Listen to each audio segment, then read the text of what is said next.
Avengers Assemble! Today on Outside the Box Reviews, we are taking a look at the Diamond Select Iron Man 3 Minimates, and this is the Toys R Us exclusive Silver Centurion and Skeleton Armor figures. So my previous two Iron Man 3 Minimate reviews have been on the general release figures, the ones released to both comic shops and Toys R Us. This set is a Toys R Us exclusive. You could only get it at Toys R Us. Comic shops had their own two specialty packs that were exclusive to them. They had the War Machine and Maya Hansen set, and the Cowboy Disguised Tony Stark and Aldrich Killian set. Both of those sets I have not picked up. I'm not sure if I want to pick them up. The more I mess with these figures, the more I kind of want to complete the full set, but right now I'm going to stick to these guys. So let's kick off the house party protocol and take a look at these two suits of armor. As with all these Iron Man 3 Minimates, both these figures come with the clear stand with the single peg. Love these stands, so happy they're included. Definitely a huge plus on Diamond's part. And first up here, we're going to take a look at the Mark 33, the Silver Centurion Iron Man armor. And right off the bat, there is a noticeable quality dip between this and the Mark 42, which really makes me sad.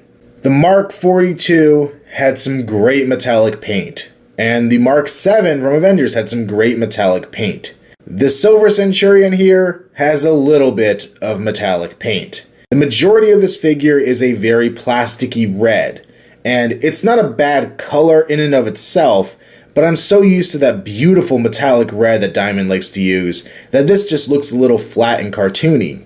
The silver used in the faceplate and some of the accent marks throughout the figure is a decent silver, a nice, almost bronzish silver, and I really do like the coloration of it, but the red really does drag down the overall look of the figure. The arc reactor here in the chest is kind of a strange shape, and all of them had paint spillage over the side. You could see the white kind of goes around the rim here of it. Every single pack of this in the store, and there's about 3 or 4 packs of this figure, they all had this paint error, and it's a little annoying. Speaking of paint errors, I do also have a little bit of the red showing through on my face mask. It's not that bad, and it kind of looks like battle damage. It was the best of what was there at the store. The overall sculpt isn't bad, the face looks decent, the eyes are kind of cool recessed in there. I like the big shoulder pads here on the extra armor piece, a lot of nice layers in that. Turn around to the back and he looks like he would actually have some cool flaps and things in there. Some nice paint work on the lower body here, the generic Minimate body. The upper arm actually is a unique sculpt, but it's not an oversized piece added on. The gauntlet is kind of cool, it has a big thing here at the top.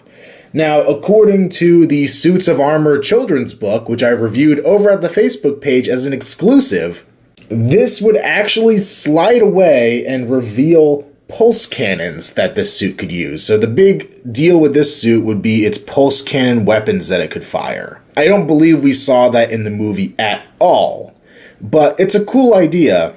And as I said before, I would really love to see more and more about these suits that came in between the Mark 7 and the Mark 42. I wish we had more time to spend with them and see them all in their full glory because they're interesting to me. I love that aspect of Iron Man. Some extra sculpting done to the upper legs here, some good silver details, and of course the big chunky Iron Man boots here at the bottom. And of course, what would an Iron Man Minimate be if you couldn't pull off the head, stick on some Tony Stark hair, and have the unmasked Silver Centurion armor. So that's definitely a pretty cool little feature. I'm glad they gave us a Tony Stark head, and it's a unique Tony Stark head. It's actually a kind of growling looking head. He's got his teeth bared, which is definitely cool. I kind of expected that we would just get the same generic passive head we got with the 42 with all of these figures, but really happy to see we got something different. One area where I am a little disappointed is the chest of this figure. And this is something I haven't shown in these reviews, I don't believe.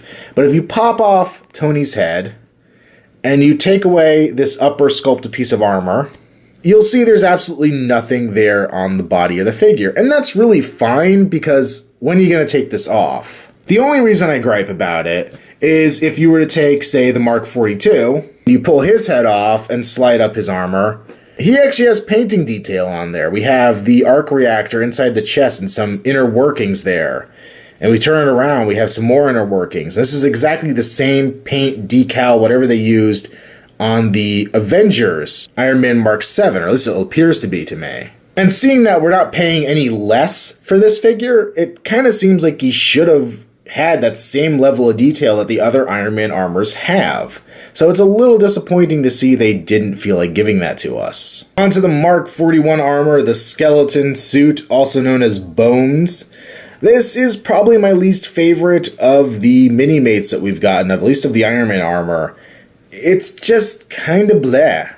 The paint apps on here just don't really work that well. It's a nice glossy black, I guess trying to be that metallic, but the yellow is really flat and bland. The white arc reactor in the middle, once again, is not painted too well.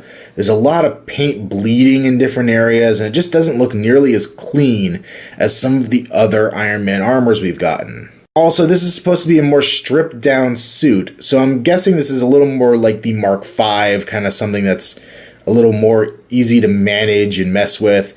The Mark 41, I'm guessing it also is the precursor to the 42, so it's probably supposed to be some kind of modular armor where he could actually kind of have it fly around and do stuff. Not a lot of times given to this armor in the movie, so really hard to say what the true intent behind this style was, but just not doing a lot for me.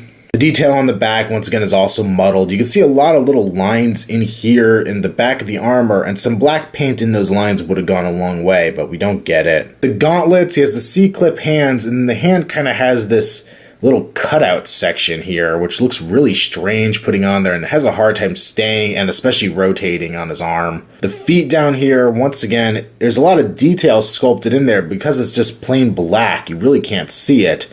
And these are actually just feet and shin guards instead of full boots, which is a little odd. Once again, we could take this helmet off, and we have probably the closest to the Mark 42. This may be the same head we have with the Mark 42. Just a generic, bland Tony Stark head, nothing to write home with. He does come with his own hair. Every single one of these Iron Man figures has the same hair. I almost wish they would have had a more disheveled hair, some helmet hair going on you could have picked, but it's all the same hairdo, nothing too spectacular there. For articulation, we have standard on both figures, ball-jointed head, limited by the armor, ball-jointed shoulders, limited by the armor, bend at the elbow. Now, all of these Iron Man armors, it's like they didn't leave enough clearance in the elbow, so you feel like you're rubbing every time you bend the elbow. So I'm worried something might break or pop or whatever. As I mentioned before, the hand, that C-clip, it doesn't really hold onto that wrist very well because of the way it's shaped, so it's a little hard to rotate without it falling off. Swivel at the waist, ball joint at the upper leg, bend at the knee, and on neither of these can you swivel at the ankle, which is really annoying because the Centurion has the full boots and they stay on pretty well, but this, with that shin guard, they fall off really easily because they're heavy and they don't really sit on there too well at all.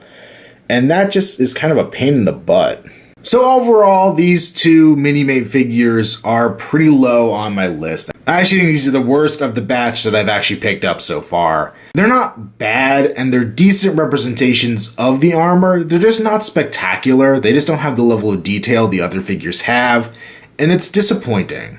If you're like me and you're obsessed with the armor styles in this movie and you want more, and you want a way to pick up a plastic version of the armors, this isn't a bad way to go. But I can't recommend it. It's definitely not a recommendable endeavor, and they just fall short compared to everything else in this line, which is disappointing. I'll get to it in more detail in my next review, but I think there was some kind of weird mandate with the way they did the paint job for the Toys R Us exclusive pieces that seemed to change the way everything kind of looked in this line. But if you want to know some more details about these armor or see some cool art of these armors, you should head over to the Facebook page where I have done an exclusive Facebook review of the Iron Man Suits of Armor children's book. Figured it didn't really make sense to put it over here on the YouTube channel. It doesn't really fit in with what I review over here, but I picked it up and I wanted to do a review on it. So it's an exclusive over there, an incentive for you guys to go over and like the Facebook fan page. And of course, subscribe here on Outside the Box Reviews on YouTube if you haven't already. And until next time, this has been another Outside the Box Reviews, where I can almost get to the end of the review, but then I say the wrong cranberry.